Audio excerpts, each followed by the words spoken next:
if you have the ownership in the real estate, then you're in control of what that rent looks like. You're in control of a lot of tax benefits. There's so much there that makes a whole lot of sense. And then when you go to sell, you can sell the business and get your multiples, and then stay with the real estate. Welcome to the Real Estate Mogul MD podcast. Thanks for tuning in and taking control of your financial future. This is a show where we not only motivate and inspire, we give you actionable real-world experience to help you live life by design. You'll hear journeys and stories from other physicians, investors, coaches, consultants, and entrepreneurs. And now, here's your host, Brett Riggins. From one practice to several practices. From one location to several locations. Today's conversation, boy, it's just an amazing guest, amazing conversation. We're going to talk about how these multiple locations are affected by the real estate, whether to own or to rent. And how do I take this practice and systematize it? How do I McDonaldize these things inside of this practice so I can pick it up and put it over here? I can be predictable. I can recreate this thing and make it work. Today's guest is a cosmetic dentist who's been in practice for 18 years. He owns 3 general dental practices focusing on cosmetic surgery, reconstruction, and general care.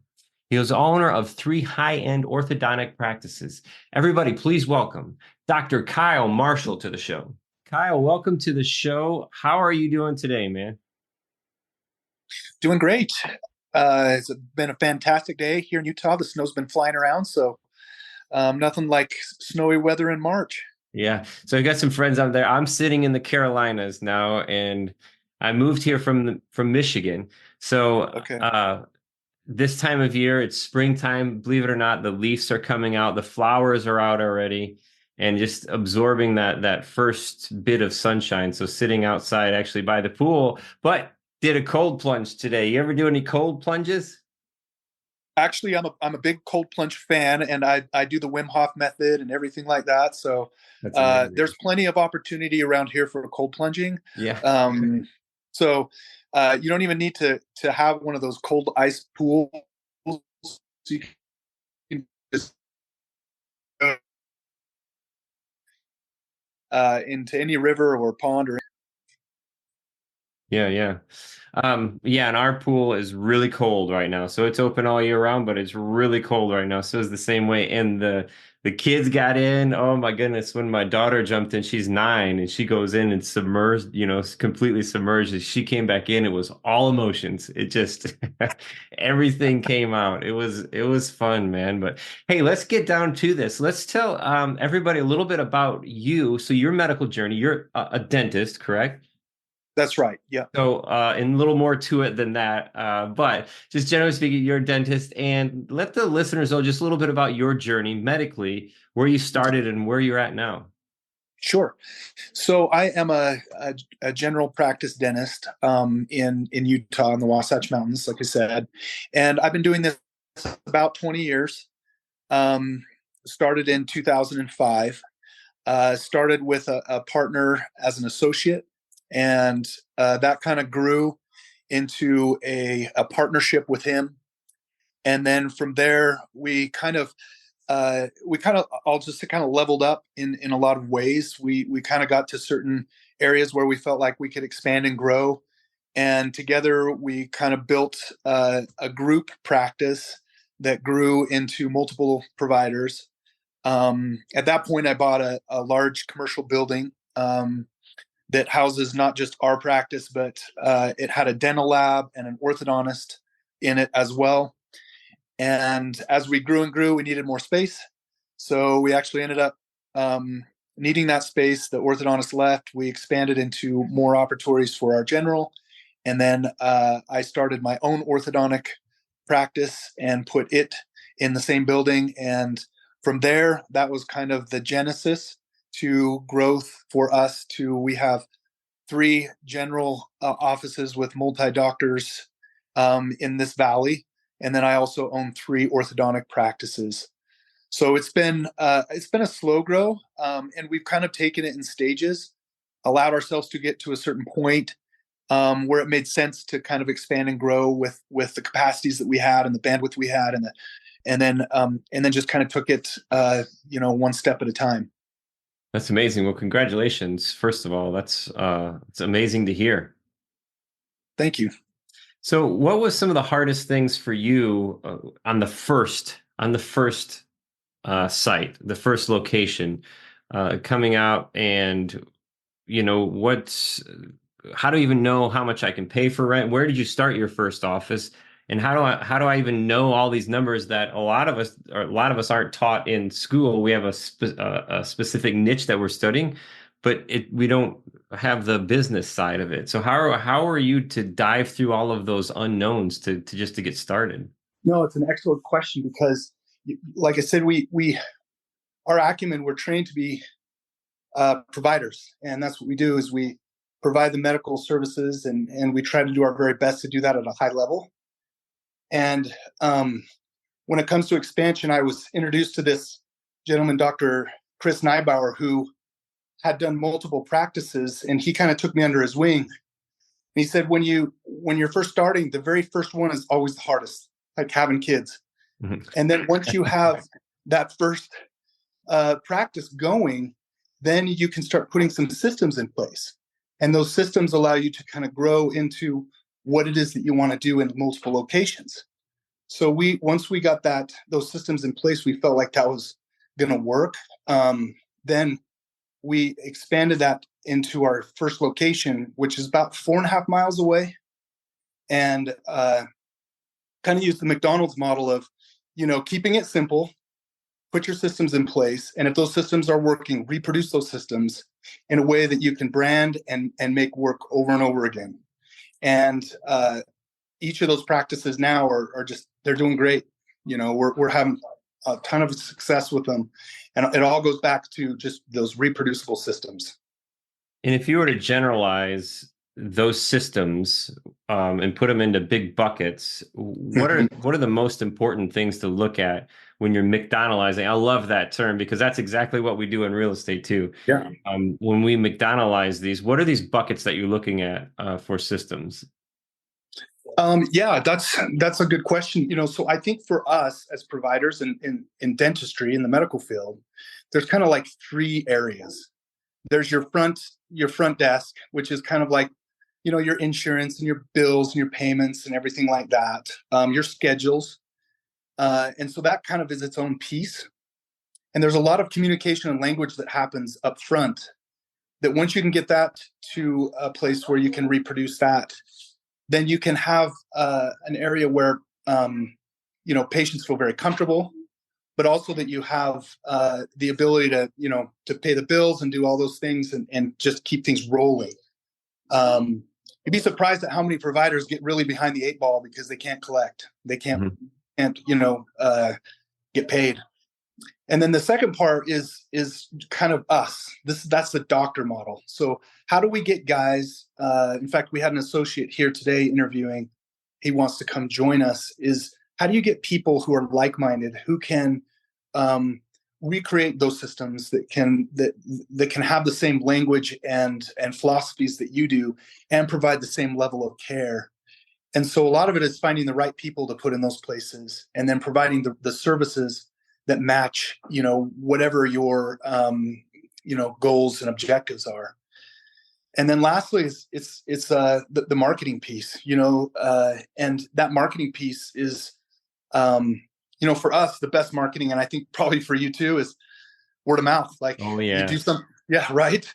It's free, and yeah. It's the best marketing you have. And if you can take care of patients, they go through those systems, they go through your front desk, they're treated well, they're able to pay their bills efficiently, you're getting paid, but also they're getting the services that they want, and they're feeling like it's a good match, that everyone's happy, man, and they start referring friends. Boy, that's great. So those are probably the three those are the three key practice indicators that I would put in place to make sure that things are moving forward. In some of the offices, and again, speaking in hypotheticals and generalizations, I've spoken with quite a few people who have smaller practices and are overwhelmed. And when I say, I'm speaking with a dentist and I see, they're in there 12 to 14 hours a day, every day, their family members are working. I'm thinking to myself, what are you doing for 12 to 14 hours a day? Because your money is made when your hands are in somebody's mouth, right? Or you're smiling and you're shaking somebody's hand. What else are you doing that's taking up your time? And I think breaking it down in these three buckets is very interesting to see because there's so much in that front bucket is taken away. When your hands aren't in your mouth, then you're doing things that other people could be doing. So it's systems, processes, procedures, all of those things are so important when you flip the burger, you cook the fries. What kind of fries are we getting? What's the water content of them? All of these special things where we're doing the same thing over and over and over again, and being able to process, systemize it. It's really, really important. Well, and if you think about that, that's a really good point. Is like if you go to McDonald's, right? You know that you're gonna have the same experience every single time. So you're the way you pay. It's funny. They are so good at this. The way you pay, how much you pay. They even have the kiosks now. But to kind of not to beat this to death, but Right. but there's a lot of truth to it in that if you can have those systems and have them reproducible in multiple places and do it in any business, it doesn't matter whether it's medical or in real estate or whatever it is, that allows people to feel like they belong to something, that they're in a place where they feel comfortable, and the ROI on that is just fantastic. Yeah, yeah. Making the guests like Walt Disney, be my guest. That whole approach Yeah. on customer client service is interesting too. But yeah, make sure they're heard, they're felt, they're understanding, and then you build the culture around that you can pick up, boom, and plop it over here. So when we pick up, Kyle, and we move to this next spot, you have that commercial building yourself. But what about these other locations? Do you Sure. own those or do you rent those? So I knew you would ask me this because I did a little bit of research on what you guys do, because I think that with my partners, and I have great partners, and none of this would have been possible without them. Yeah. So we all have our unique abilities, Mhm. and we really lean on each other to help each other in the decision making process and the growth process. Um, but when it came time to expand, I think what we all wanted was the real estate. We wanted to be a part of the real estate.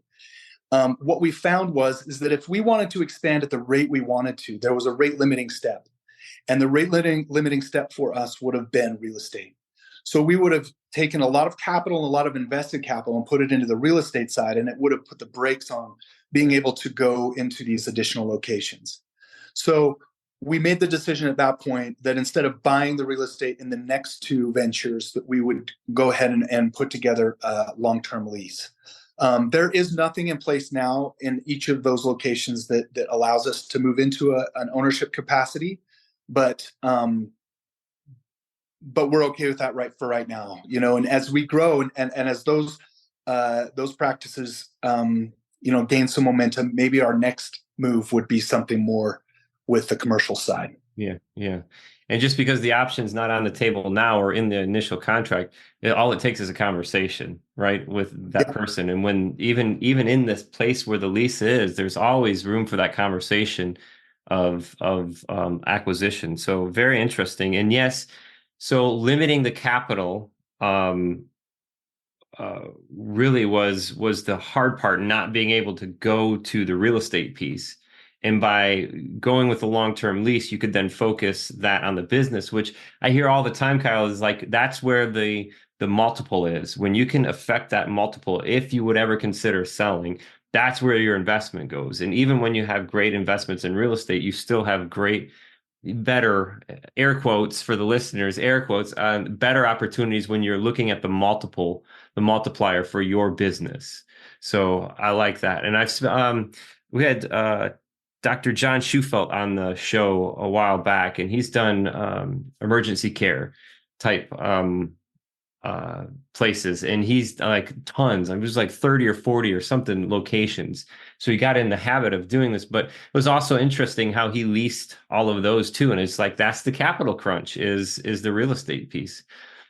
Kyle, why do you feel that in real estate is a draw for you and your partners? The rental side or the ownership side? Ownership.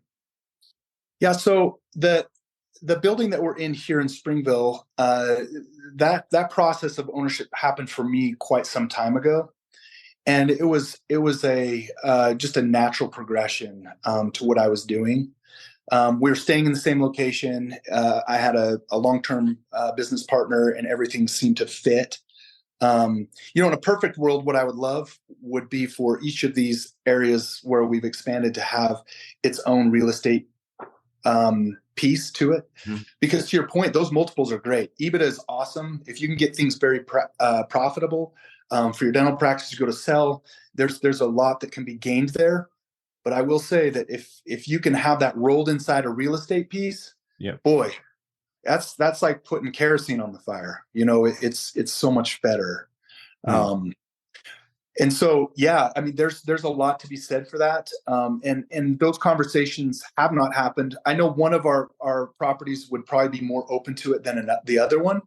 But certainly, as we grow and move into that would be a conversation worth having. Just writing that down and packaging. I have some great friends actually from Utah out there near Salt Lake City and on the financial consulting side. And the idea of kind of like compiling different pieces or different verticals in order to make the sum of the group of businesses, that multiple, explode. And that just makes me think of that, Kyle, when you say that the real estate is the kerosene on the multiple fire. It is. There's no question. Because all of a sudden now you have complete control, right? So you have complete control over the entities. So if you have the ownership in the real estate, then you're in control of what that rent looks like. You're in control of a lot of tax benefits. There's so much there that makes a whole lot of sense. And then when you go to sell, you can sell the business and get your multiples, and then stay with the real estate. Yep. You see the smile on my face because we're working back to old man Ray Kroc himself in the McDonald's version. You get in there, you flip the burger, but in the real world aspect of it, it's the land, the sticks and the stones that the value was in the corporation side of it. So very interesting. And that also, I mean, it gives me goosebumps. I don't know. I guess I'm weird when we start talking about this. I'm so like keyed in on it. It excites me. When we can find this path also to take what we're earning from not only the business, but the real estate as well. If we can do the business as passive income, if I could structure that entity somehow to take passive income from that, as well as passive income from the real estate and the rent, then as I start depreciating the buildings, I can offset all my income with those passive losses. It's a wonderful. So not only is it the kerosene for the multiple fire, but it's the kerosene for the passive loss fire too. I mean, you can just keep it's an awesome combination.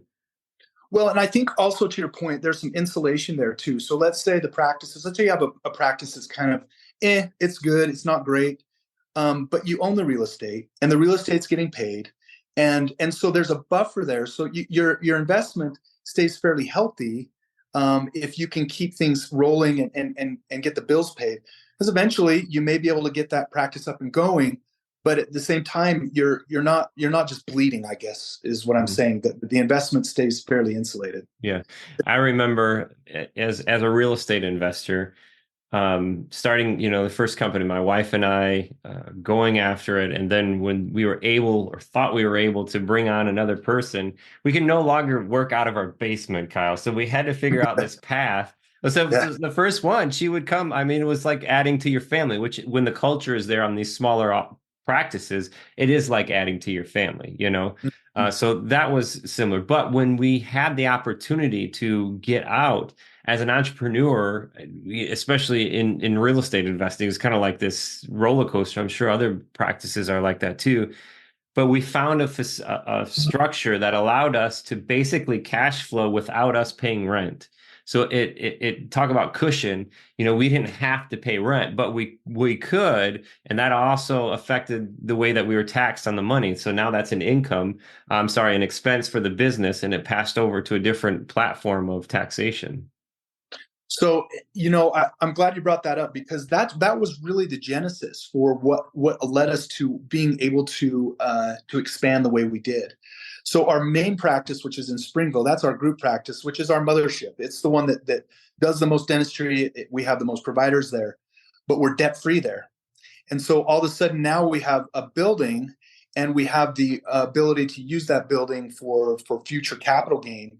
And we don't really need to pay ourselves rent once we have everybody on board. But if you do, it changes the way that your income base are. There's so much there. Plus the equity that's there allows you to grow and to expand in ways that we couldn't have otherwise. Otherwise, we'd just be going to the bank and saying, hey, we're a bunch of white coats and we really want to do more. And they would have Right. been like, okay, well, what do you have for us? Yeah. So One other beautiful thing makes me think in this same conversation is how you affect the value of that building too. By the rent that you're deciding to pay, you're affecting the actual value of that building as a commercial building. So cool, so much stuff. Tell us a little more, Kyle, about your investing world outside of the business and the locations. Where have you gone with that? Do you even have time to look outside of that? I mean, you got so much going on with the practices. certainly do. And obviously I have, people in my life that help me with that. I wouldn't say I'm, broadly invested. I do the pretty simple things, a bunch of singles, no real home runs. I've done a little crypto, which has been fun for me and also a total disaster. But I just had to try it. Yeah. Um, I have a little stock portfolio that I do, and then I have some long term. So I take advantage of the tax free 401 kind of stuff. So Yeah. that stuff I just kind of put away and just waiting for the end. Yeah. 65. Yeah, yeah. Makes sense. Makes sense. Have you thought about doing anything else in real estate outside of the locations? Yeah, that's kind of my next big move. I really feel like that part is the part of my portfolio that isn't there completely. That there could be certainly I don't know a lot about it, and so the hesitancy for me has always been, well, I don't really want to jump into the deep into the pool. I know dentistry. I know how to expand businesses. I know that money that's spent there has been very it's been a profitable thing for me, and not that there's any guarantees, but it feels like it's a little more safe. Whereas real estate feels a little bit more, just a little bit more risk for me. And I'm not saying I'm risk averse. I just feel like I don't have the knowledge and the ability to kind of move into that space the way I feel like I would want to. Yeah. Yeah. So important to understand what you're doing when you're investing. And you just like with the businesses though, Kyle, one of the things that allowed you that inflection point were your partners. So if you Yes. take that same perspective as you move into, not towards, it's time to take action, right? Just like you took, what did you know about Bitcoin before you jumped into Bitcoin, right? But you did it because there was fun, there was a Yeah. magnet, something was pulling you towards that. Yeah. And ultimately you can find these different not necessarily asset class, but maybe asset class or opportunities to where, worst case scenario, I don't want to lose 50 grand. I don't want to lose 25, 50 grand, 75 grand or whatever. But worst case scenario, like the Bitcoin thing, was it worth going for? And there are certain asset classes and opportunities that you can find that mitigate that risk too. So, in understanding that, you can start leaning on partners. You can start leaning on other people, like-minded people, just like the the dentist that you bring in, the associates that you bring in. They've got to be like-minded in order to fit inside of the group. Same way, when you find the right people around you, it's a lot easier to take those steps. Understand, hey, what questions should I be asking? This is my first time through. What asset class would that be? How active am I going to be in this? What are some full cycle deals? Those kind of things that help you understand what you don't know, right? Just to get started. I love talking about just getting started because I hear this a lot in a lot of our conversations, even outside of the podcast, is what's keeping you from taking action? Where are you at so far with your thoughts, and where do you start? What asset class is attractive to you? So I love sharing that on here, and so everybody else can hear too. What Yeah. what asset class have you considered? Yeah, for me, um, maybe it's analysis paralysis by analysis a little bit, but I would say that the kind of the long term rental would be more my style Mhm. rather than buying like a home and VRBOing it or something like that. Yep. Uh, Buying a townhome or a single family home, and then getting some renters in there and I don't know. It's just what I've thought about. Yep. I Never love it. pursued. Yeah. Yeah, I love it. And I would just encourage you and the listeners out there, when you do this, to do it like a business. Start it like a business. Because when we talked about, 12 to 14 hours, how long did you actually have your hands in your mouth and in somebody's mouth? Same way with real estate, how much could absorb your time? But if you step back and you look at it like you're starting a business, that front desk, that's going to be a bucket. The Yeah. doctors, that's going to be a bucket. The marketing, that's going to be a bucket. Same way in real estate, where we can get these buckets to make sure that it's systems, processes. If I can integrate, if I can automate all of these things to make sure that I'm not chasing money, just like it's like the front desk, right? I'm not chasing money. I don't want to fix a toilet. I want a process and a procedure, and I don't want that communication to come through me. I want it to go to property managers. So setting this up so it's a business and understanding that it's similar to the dentist office, it's going to be a business just like that. And I think that's a great perspective, because when you mention single family long term, it is active real estate investing. And there's lots of benefits of that, but you have to watch, because you can just basically create another job for yourself and Yeah. then lose all interest in it and then shy away from it and never do it again. So Mhm. just kind of keeping that in mind, and that's definitely not to scare you away from it. That's my lane. Single family real estate is my lane, long term. And then short term, we have Airbnbs as well too. That's even more active Yeah. than the long-term rentals. Some people think it's a little more attractive. And sometimes I'll put that out there too. Yeah, we could typically will double our income on those Airbnbs, but there's so much more to it. But there's more processes, more procedures. You need more people, that kind of thing. And For then sure. ultimately, all the way on the other side, Kyle, is the multifamily. And, we've got a couple of mixed use commercial buildings as well, too. So we've got the retail on the main level, and then residential, we do Airbnbs on top of those. Those are also attractive. So if you're able to do like a new build, which is a whole new world for one of your locations, if you could put that retail on the main level and then do residential, given the zoning and the area is right for it, then that's a great way to blend the two worlds together. Be fantastic. What is your feel on commercial in general and where that's going? I feel like when I look around, there's a lot of work at home and this kind of stuff, and so there was a time where I felt like commercial was really the bucket that I would have pursued, but Yeah. I don't know if that's really the case anymore. Yeah. So it's market driven, time driven, all of that stuff. But if you think about it, we always need somewhere to live. I love multifamilies. And in multifamily, it's the residential side of it. And we call it, apartment building because it's typically like 5+ is in the commercial world of residential, 5 units plus.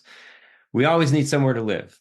What we have to watch is we have swings, trends, cost of insurance, taxes in certain areas, cost of money here recently has been a big push. So given the trends, the up and down on that, we always have to have somewhere to live. I don't think we would ever go wrong going with multifamilies on a scalable solution. Right. And I always think that single family is a great way to build the foundation to step into multifamily, because then think about it, it allows you to build those relationships too, picking up along the way, understanding the questions, the returns, and those kind of things. The other side of commercial, though, Kyle, you're 100% right. Office buildings, I'm seeing some conversions of office buildings into residential, Right. into apartments. That's really cool. The old malls, the sticks and stones were the malls. A lot of those things plunged. And, they can see those getting converted to like assisted living or, elderly home kind of thing. So there's a lot of redevelopment happening in those places. Hear of a lot of movement right now in industrial and storage as well too. And then on another side of the spectrum is mobile home parks. New thing here is let's see, not just mobile home, but motor home. That was a big jump since COVID. And the Right. way that you can structure these, you can actually sell in certain areas, you can sell these little things like condos. Like you could sell the piece of land like condo. It's really interesting. So there's lots of things rolling. Ultimately, my path doesn't mean that everybody has to do it. You know, starting in that single family and then now scaling into multis, and then eventually multis being, you know, the biggest way to just grow massive wealth. Yeah. So it's fun stuff. And then what, I guess, if you could ask me, I love that market question. If you could ask me anything else about real estate that would help you tick that mark of taking action, you know, saying that the time is right. I'm saying that the time is always right. Mhm. The best time to plant a tree is 20 years ago and today, right? And I love having these conversations. You know, we've been thinking about doing something in real estate for a couple of years now. Well, just think about in 2 years from now, if you were thinking the same thing but actually took action, where would you end up? So this kind of pairs down to the time you have, the interest you have, the deployable capital you have, the resources you currently have. Is there anything else that you could ask me? Not that I know everything, but I'm just like a windbag here, just throwing stuff out that would help you find that piece of comfort, really, Yeah. to take that knowledge piece past the analysis paralysis. Well, and I think so. To your point, I've had multiple opportunities for real estate ventures, and every time I'm like, I don't know, market's not right, this isn't that, it's not good, and then you hesitate, and then you look back, and you're like, man, if I would have done this, look where this would be right now. And so there is some regret there, honestly. But to answer your question, I would love to get to a place where I could turn the key, so to speak. But I think for me to have in place some knowledge of market and location, and where to start, and best places. There's so many factors I feel like that go into real estate that I don't have a really good pulse on, that I feel like that if I get too far into it without understanding them, in each of their individual pieces, that you could really find a great location and pay all this money for it, and then your return on investment sucks. Yep. Or there's so many factors, if you know what I mean. So that for me is the biggest thing, is if you get to that point and you want to turn the key, then, well, how do you put all that together, and how do you have the know-how to do it? Yeah. Yeah, that's great. And I've heard suggested, a colleague of mine, and that's kind of where we started too, is if I don't have time to go do full market researches or anything like that, typically your backyard, we're not talking about scaling single family here. We're just talking about one, two, picking these things up to get that ball rolling. Your backyard, you're going to know your backyard. And then if it comes down to returns, what is the return on investment that you have elsewhere that you would compare to saying, okay, I can do that here? And for us on a financed deal, so I like doing finance because we can not necessarily double the cash on cash return, but it gets pretty close to that most of the time. Looking for at least 12% ROI on a net adjusted. So that means I'm taking out my 5% vacancy, 5% maintenance, taking out my property management, all my expenses, taxes, insurance, all that stuff. And I'm going to make sure on my cash on cash, I'm going to make 12%. Why I love single family real estate is the stackable returns. Now that we're financed, as the tenant pays the rent, we're also going to service that note. So that principal pay down, which only increases over time, right? We're going to pay a lot of interest at first. And I joke around with my wife all the time, and with the interest piece, I keep my mind off of that interest piece because I know that the rest of the system works. But as we pay that down, we actually start paying more principal. So we've got cash flow, principal, and then we're using depreciation as well too. So all these things stacked together, we're looking for probably about a 30% return on those three returns stacked together. And if I have that general idea of, okay, that's the return I'm looking for, it helps me really put into perspective on what I can spend all in on a property. So the challenge then in your backyard, Kyle, is can you do this where you can it's the 1% rule. If I can spend $150,000 all in on a house, can it do $1,500 a month in rent?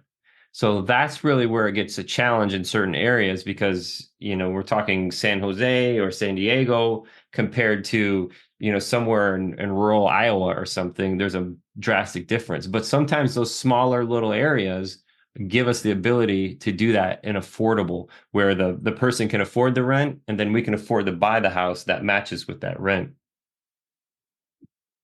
So lots of stuff there, but it's just a process. When you have it, a lot of people have spreadsheets, so you could just type these numbers in. How do I find the rent? We do that stuff all the time. So it just gets down to a process.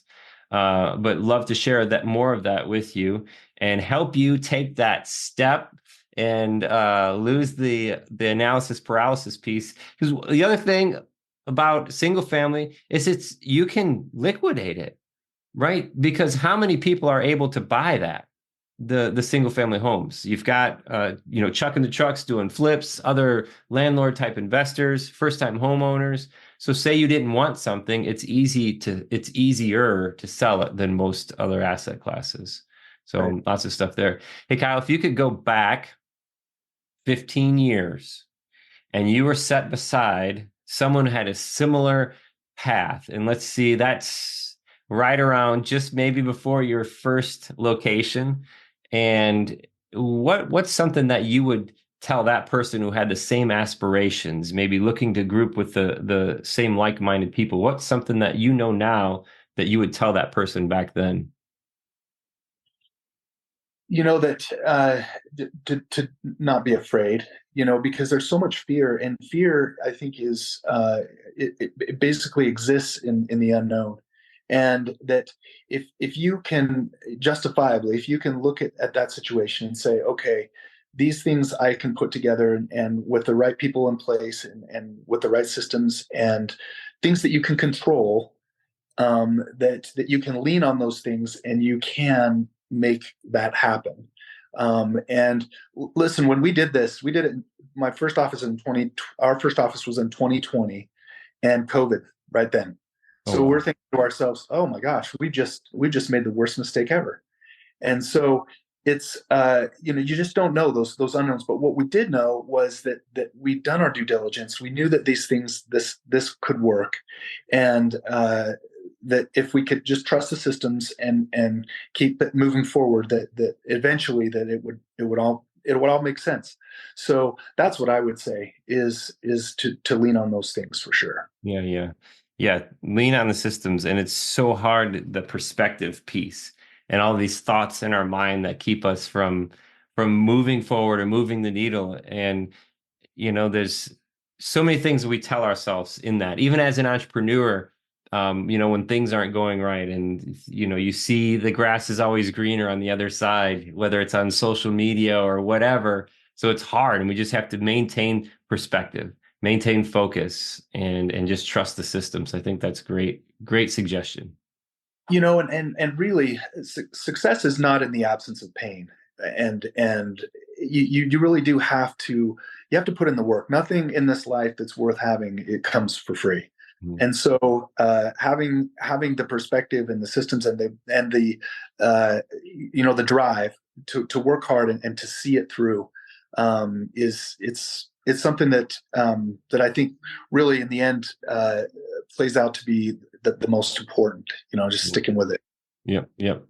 The overnight success that takes 20 years, right? Exactly. But to your point, that's what social media is all about, right? You just get on, do a video here, and you're a millionaire, right? Yep. Minus all the sleepless nights, the pain, the misery, the missed family outings, all of that stuff. But hey, not to shy anybody away from putting it in there and getting it done, because when you show up, things happen. You consistently show up, and keep the drive going. Man, I thank you for showing up here today, Kyle, and sharing your experience with us. I've just had a blast with this conversation. I did too. I really appreciate it. No, it was fun. Awesome. I learned a lot too.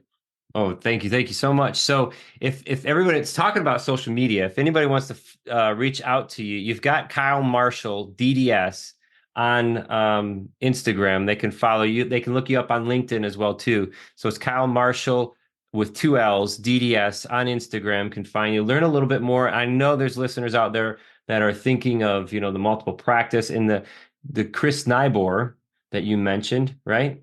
That's right.